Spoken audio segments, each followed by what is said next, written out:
ડભોઈ તાલુકાના પારા ગામ નજીક ઓરસંગ નદી કિનારે માછીમારી કરી રહેલા એક શ્રમિક પર મગરે અચાનક હુમલો કરી તેમને પાણીમાં ખેંચી લીધો હતો. હુમલામાં તેમનું ઘટના સ્થળે જ કરુણ મોત નીપજતા સમગ્ર વિસ્તારમાં ભયનો માહોલ સર્જાયો છે.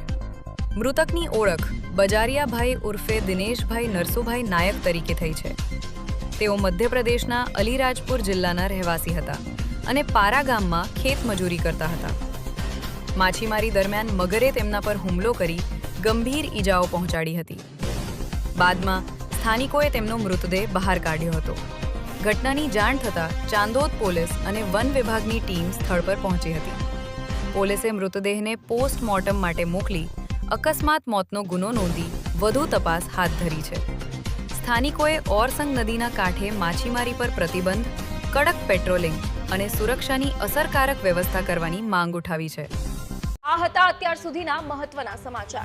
તો આવા જ સમાચાર જોવા માટે જોડાયેલા રહો અમારી સાથે. નમસ્કાર.